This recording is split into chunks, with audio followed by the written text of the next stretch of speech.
Poor William was over here with Joey drinking a beer, and on a Monday evening, good traffic coming in and out of Oxbow in Clarksdale, Mississippi, and Joey is in here throwing pottery in the front room of his newly remodeled shop and gallery down on 3rd Street in Clarksdale, Mississippi. Anyway, Joey's my boy, and we're out here looking at some pottery and just talking about all kind of things.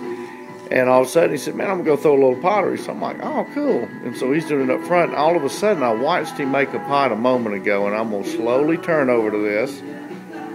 That pot right there, the big one, he just made in just a matter of minutes from just scratch.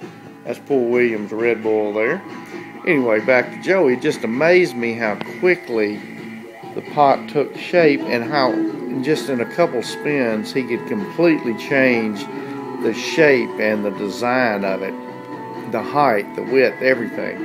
And it's just a real cool thing to watch. So he's still rolling over here, and I will try to let you listen to some tunes in the background without me running my mouth. But watch the precision of an artist here. And it's amazing how often, you know, people are in town and they're thinking about buying a painting or a pot, and we're so used to the Walmart mentality where, you know, you get 5 coffee mugs for $10, you know, and we bring that sometimes to local artisans, that mentality, and it's not fair. I mean, all the work and the skill and the cost and the time and the love that goes into making each piece is incredible. So I think this is a fine example of somebody showing what they do on a daily basis. This was not scripted. All of a sudden I just watched one pot being made, and I'm just like, oh dude, or one bowl, and I'm like, I need to film this. So Joey always plays real cool vinyl in the background. Look how with just one finger movement up and down, the whole shape of the pot changes.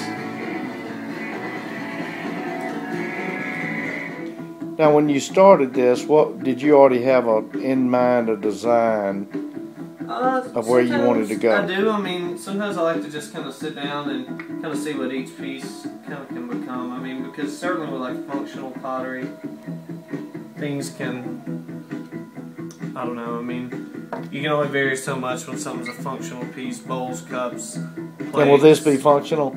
Oh, I mean, certainly it could be a, you know, functional bowl. It could be a serving dish of a dip or something, you know. Well, what's the process? You make this pot, or you throw it. What happens next with it, and what's the time period? Firing it. Drying time varies. If it's warm, hot outside, all that can play a part.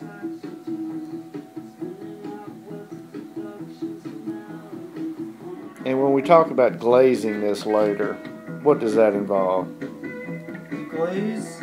Well, whatever you want it to involve. I mean, it can be as long, as simple a process. I mean, is glaze a chemical? The glaze, yeah, different chemicals, different minerals. I mean, just like you got recipes for food to make certain things. Same way with glazes.